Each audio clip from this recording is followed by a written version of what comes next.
Hi to all. మనమైతే ఈరోజు మీ ముందుకు మళ్ళీ ఒక అప్రెంటిస్ వేకెన్సీస్ నోటిఫికేషన్తో రావడం అయితే జరిగింది. ఇది తమిళనాడు, కర్ణాటక, కేరళ రాష్ట్రాలకు సంబంధించి ఐఆర్సిటిసి సౌత్ జోన్లో ఉన్నటువంటి అప్రెంటిస్ ఖాళీలు అనమాట. సో ఇక్కడ చూడొచ్చు, ఖాళీలు వచ్చేసి మొత్తం 25 వేకెన్సీస్ ఉన్నాయి. Computer operator and programming assistant all బ్రాంచ్లో 5 పోస్టులు, ఎగ్జిక్యూటివ్ ప్రొక్యూర్మెంట్ 10 పోస్టులు, HR executive payroll and employee data మేనేజ్మెంట్లో 2 పోస్టులు, ఎగ్జిక్యూటివ్ హెచ్ఆర్లో 1, సిఎస్ఆర్ ఎగ్జిక్యూటివ్ ఇన్ఫ్రాలో 1, మార్కెటింగ్ అసోసియేట్ ట్రైనింగ్ టూరిజంలో 4, ఐటీ సపోర్ట్ ఎగ్జిక్యూటివ్లో 2 ఉన్నాయి. సో మనం ఇక్కడ ఎలిజిబిలిటీ తీసుకుంటే computer operator and programming assistant సిఓపిఏకి వచ్చేసి 10th and ITI certificate NCVT SCVT affiliated అయితే ఉండాలని అయితే చెప్తున్నారు. ఎగ్జిక్యూటివ్ ప్రొక్యూర్మెంట్కి వచ్చేసి graduation pursuing in commerce, CA inter, supply chain are similar. అదేవిధంగా హెచ్ఆర్ ఎగ్జిక్యూటివ్ వచ్చేసి graduate in any discipline, executive HR పోస్ట్కి వచ్చేసి graduate in any discipline, CSR executive వచ్చేసి గ్రాడ్యుయేట్ పర్సూయింగ్ అంటే చదువుతున్న వాళ్ళైనా పర్లేదు, మార్కెటింగ్ అసోసియేట్ ట్రైనింగ్ వచ్చేసి గ్రాడ్యుయేట్ పర్సూయింగ్ చదువుతున్న వాళ్ళు, IT support executive any graduate అనమాట. ఇది వచ్చేసి మొత్తం కూడా దాదాపు అన్నీ 12 నెలలు ఉన్నాయి. ఒక CSR executive marketing associate training మాత్రం 6 months ఉంటుందన్నమాట. అప్పర్ ఏజ్ లిమిట్ వచ్చేసి మనకు మ్యాక్సిమం వచ్చేసి 25 years, 15 to 25. రిలాక్సేషన్ అయితే ఉంది. ఎస్సీ ఎస్టీకి 5 years, ఓబీసీకి 3 years, ఎక్స్ సర్వీస్మెన్కి 10 years, పీడబ్ల్యూ వాళ్ళకు 10 years అనమాట. ప్లేస్ ఆఫ్ పోస్టింగ్ వచ్చేసి మనం ఇక్కడ చూడొచ్చు, anywhere in Tamil Nadu, Kerala, Karnataka under the jurisdiction of IRCTC south zone. మనమైతే అప్లై త్రూ ది పోర్టల్ ఇక్కడ చూడొచ్చు మీరు, https://apprenticeshipindia.gov.in ద్వారా అయితే మీరైతే అప్లై చేసుకోవచ్చు. Selection process will be based on the merit list prepared on the basis of percentage of marks obtained in matriculation examination. 10వ తరగతిలో ఎవరైతే మార్కులు ఎక్కువ పొందారో దానికి బేస్ చేసుకుని ఇస్తామంటున్నారు merit list. There will be no written test are viva. గమనించండి. సో మనకు ఆన్లైన్ అప్లికేషన్స్ అయితే ఆల్రెడీ స్టార్ట్ అయ్యాయి 24 మార్చి నుంచి. లాస్ట్ డేట్ వచ్చేసి 7 ఏప్రిల్ వరకు అయితే ఉంటుందన్నమాట.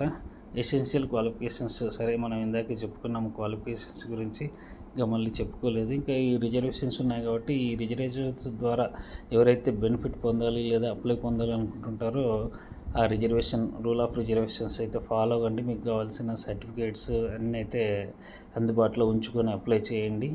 ఎక్స్ సర్వీస్మెన్ అయితే డిశ్చార్జ్ సర్టిఫికేట్ కూడా కావాలని అయితే అడుగుతూ ఉన్నారనమాట వీళ్ళు.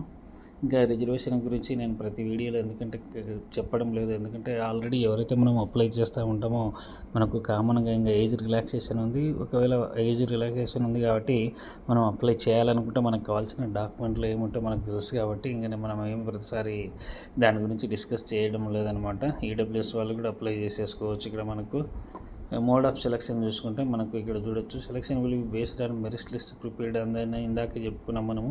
10th క్లాస్లో వచ్చిన మార్కుల ఆధారంగా అయితే వీళ్ళైతే సెలక్షన్ చేస్తామని అయితే చెప్పారు. ఒకవేళ ఇద్దరు అప్లికెంట్లు కూడా సేమ్ మార్క్స్ వస్తే మాత్రం వాటిల్లో ఎక్కువ ఏజ్ ఉన్న వాళ్ళని తీసుకుంటారు. అటువంటి పరిస్థితుల్లో కూడా ఇద్దరికి ఒకే డేట్ ఆఫ్ బర్త్ అంటే ఒకే రోజు, ఒకే మంత్, ఒకే సంవత్సరంలో ఉంటే కూడా 10th క్లాస్లో ఎవరికైతే ముందు పాస్ అయ్యారో వాళ్ళకు పరిగణలోకి తీసుకుంటారు. అది గమనించండి మీరు. ఈ final selection of applicants would be subject to verification of original testimonials. అన్నీ మనకు ఫైనల్ సెలెక్షన్ వచ్చేసి వాళ్ళన్నీ మన సర్టిఫికేట్స్ అవన్నీ వెరిఫికేషన్ చేసిన తర్వాత అన్నీ కరెక్ట్గా ఉన్నాయంటేనే మనకైతే అవకాశం ఇస్తారు. ఇది మనం గమనించుకోవచ్చు. ఇంకా మనకు ట్రైనింగ్ పీరియడ్ అండ్ స్టైఫండ్ గురించి తీసుకుంటే ఇక్కడ school passouts class 5th to 9th class వరకు, తర్వాత school passout class 10th, school passout 12th, national or state certificate holder, technician, vocational apprentice or vocational certificate holder or sandwich course students from diploma institutions, technician apprentice or diploma holders in any stream or sandwich course students from degree institutions, graduate apprentice or degree in any system. ఈ category ప్రకారం వీళ్ళు prescribed minimum amount stipend అయితే 5,000 నుంచి 9,000 వరకు అయితే ఇవ్వడం అయితే జరుగుతుంది. ఇంకా జనరల్ ఇన్స్ట్రక్షన్స్ అయితే ఉన్నాయన్నమాట మనకు. అంటే అప్లికేషన్ మెయిల్ ఐడి దగ్గర ఉంచుకోవడము, మొబైల్ దగ్గర ఉంచుకోవడము, పేరు, name, father name, date of birth అన్నీ కరెక్ట్గా ఆధార్లో, పాన్లో, మనమైతే ఏ డాక్యుమెంట్ సర్టిఫికేట్లు అన్నింటిలో ఒకే విధంగా ఉండడం అన్నమాట. అవి ఎటువంటి రాంగ్ ఉన్నా కూడా వాళ్ళు మనల్ని పరిగణలోకి తీసుకుని అది గమనించండి. మనమైతే ఒరిజినల్ సర్టిఫికేట్స్ అయితే తీసుకెళ్ళాలంటుంది. Applicants are requested to report the document certificate verification with their originals. ఒకవేళ ఈడబ్ల్యూఎస్ మనం ఈయన క్లెయిమ్ చేసుకుంటూ ఉంటే ఆ సర్టిఫికేట్ కూడా అయితే పెట్టుకోండి ఒరిజినల్గా. డాక్యుమెంట్స్ టు బి సబ్మిటెడ్ ఇంకా మీ అందరికీ తెలిసిందే 10th క్లాస్ మార్క్స్ లిస్టు లేదా ఐఐటిఐ స్టాండర్డ్ మార్క్ లిస్ట్ 2, తర్వాత డేట్ ఆఫ్ బర్త్ ప్రూఫ్.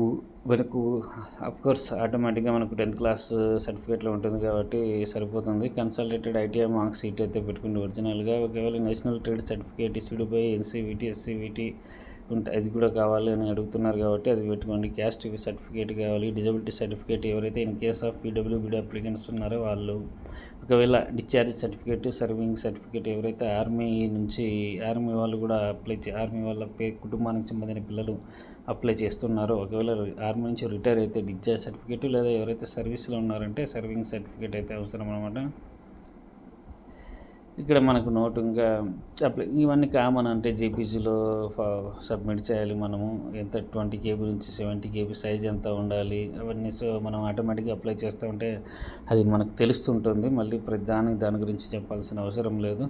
ఇక్కడ మనం ఒకటి candidates are advised to submit original documents along with 2 self attested photo copies of the day of document verification.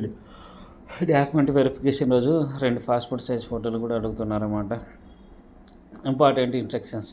So మీరు ఇక్కడ చూడొచ్చు, ఐఆర్సిటీస్కి అన్ని హక్కులు చెందుతాయన్నమాట. వాళ్ళ నిర్ణయమే ఫైనల్.